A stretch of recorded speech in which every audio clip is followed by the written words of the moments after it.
The gay thing, it's a particularly exposed nerve for me.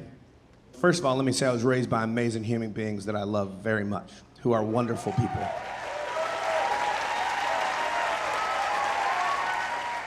Who I'm eternally grateful for. But I was raised very, very conservative, very, very religious, you know? And my sister is gay. And so she came out to me when I was 15 years old. And when I say that she came out to me, that's really an exaggeration. I got really drunk for the first time and I coaxed it out of her. I got drunk with my buddy Mike, who's still one of my closest, dearest friends. He's a physician now. He lives in this like 3-story townhome with a rooftop deck and a gas fireplace. He's in Denver, and I live in that van outside. So we're both doing really good. We're about the same, and so.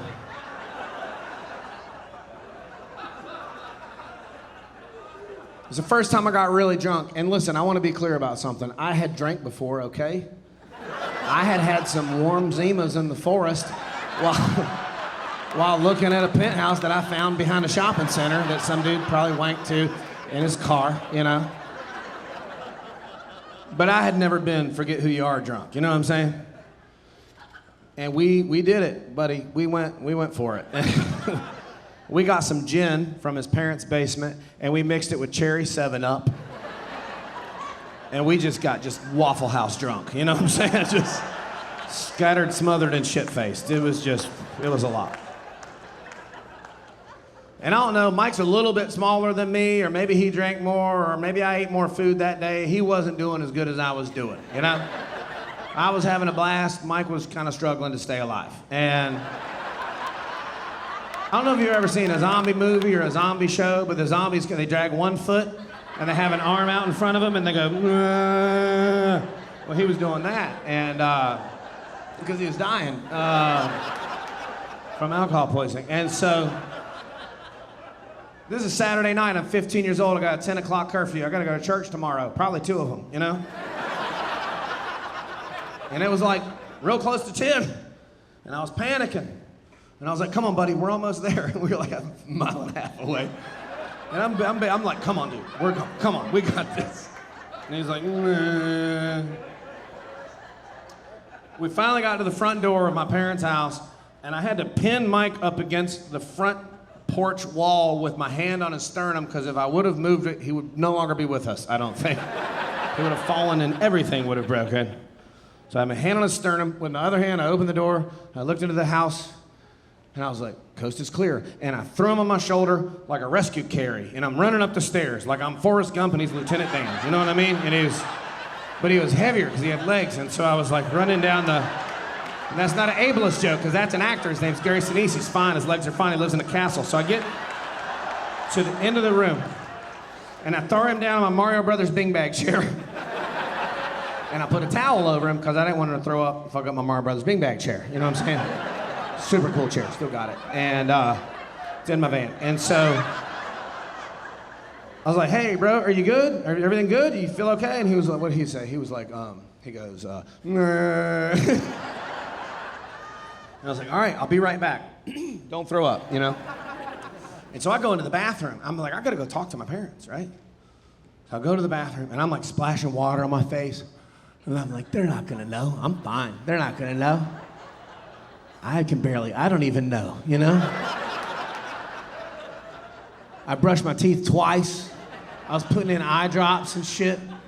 I sprayed cologne all over myself, and this was 1995, so it was probably like Joop or some shit. Cool water, you know?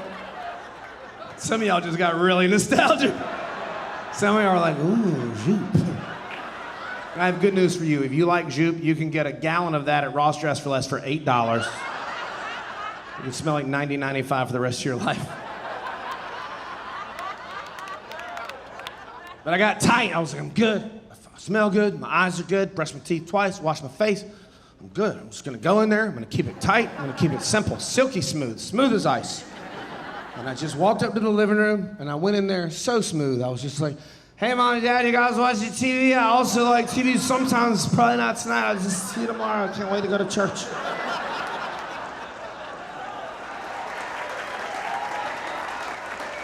And I was like, I think that went really well. Really. Felt totally fine about it.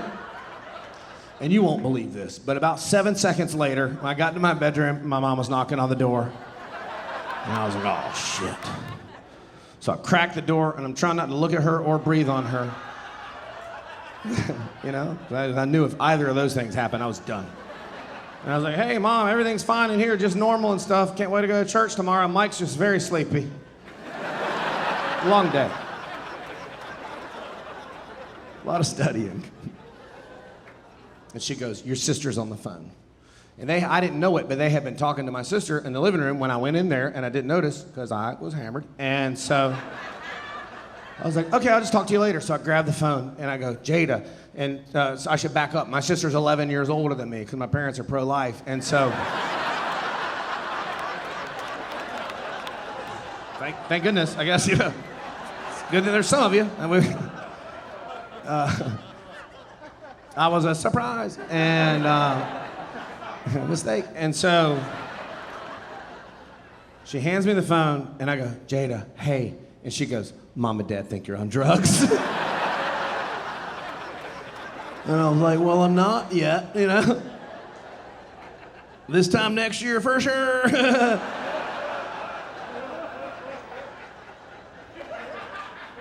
I was like, no, I'm just hammered. And I like can't stop laughing, you know what I mean? I'm just like giggly. You know the first few times you get drunk and it's just euphoric and you're like warm and fuzzy and giggly and you feel so great and you want to tell everybody you love them and it's just the best feeling in the world and you spend the next 30 years trying to recreate it and you can't. Now you're just drunk in a theater on a Thursday. I know you guys. You know exactly what I'm talking about. Oh. I was like, I'm just drunk. She was like, yeah, that's what I figured. I told her that you're just being silly because you're with Mike, and you guys are always silly when you're together. And I was like, well, that's true. She was like, I think they believe me. And I was like, well, thank you so much, you know. She saved my ass. She has many times after that. And I was just feeling, I was like feeling so, my boundaries were, my walls were down, my ego was, you know, I was just like, I was just so vulnerable and authentic, you know? And I'm trying to use all the white lady words, and I was gonna share my heart space, you know? And I thought perhaps she would open her space, hold space for my space. Subway tile, mid-century modern, come on, succulents, dream catchers. Monstera, come on. Shiplap, come on, listen, pay attention.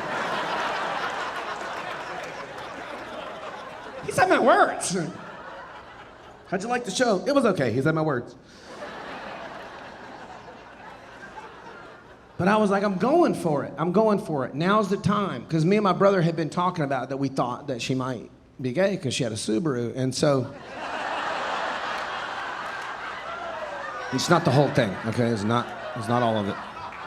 It's a big part of it.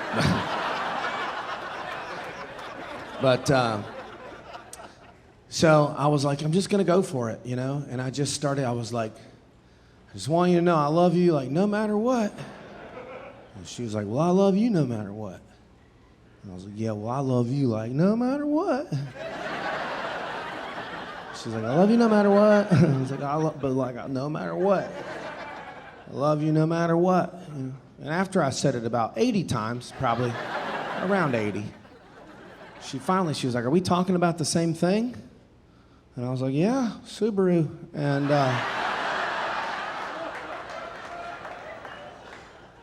she started crying. I started crying. Mike started crying because he was just drunk.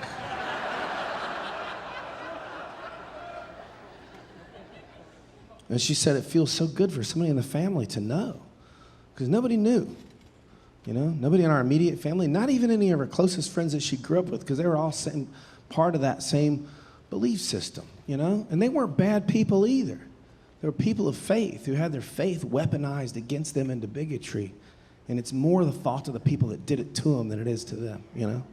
And it's still happening worse than it ever has. She said it feels so good for somebody to know, even if it is a hammered 15-year-old, you know?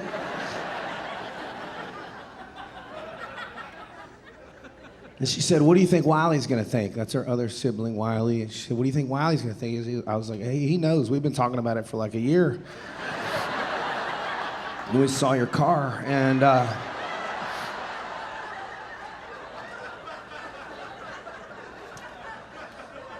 my brother and my sister and myself, we kept that secret for 9 more years. And, you know, I thought we would always keep it a secret. I don't think it ever occurred to me that we wouldn't. And that would have been my vote, to be honest. If, you know, maybe I'm a coward. But I knew that my family would change. And it did, you know? And my parents did not disown her. They did not. I want to be really clear about that. They said, we love you, but this is hard and impossible for us, and we're brokenhearted. And, you know, they did their best in it, but it broke my sister's heart. And it broke mine and my brother's heart, too, because we knew that if it was us, it would be the same way, and that hurt, you know? And, but I was over at her house. We were both living in Asheville, where the gay started, and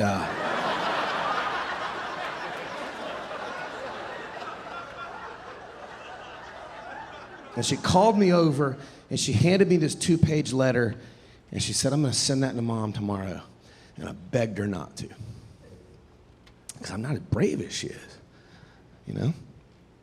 And I'm not as strong as she is. And I knew that my family was gonna change. And I didn't want it to. And it was the hardest thing, in obviously in her life and in mine too. But I tell you this, years later, a lot of things happened between these 2 points in time, but years later, my father got brain cancer. We thought it was Alzheimer's or dementia. We weren't sure. We found out way too late that it was a brain tumor. They told us he had 3 to 6 months. He was gone in 15 days. And my sister dropped everything. Her family, her job, her kid, her own health problems, and she came from 6 hours away, and she sat with this dying man all day, every day, until his last day, and she wet his lips, and she wiped him, and she gave him his medicine, and she showed him unconditional love. And that's the most Christ-like thing I've ever seen anybody do in my life.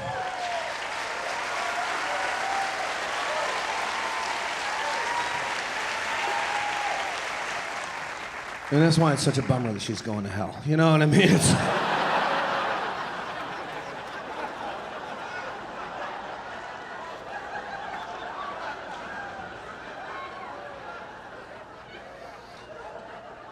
I feel like even the devil would be down there like, God, are you sure? She's so nice. The sister, the Subaru, coexist.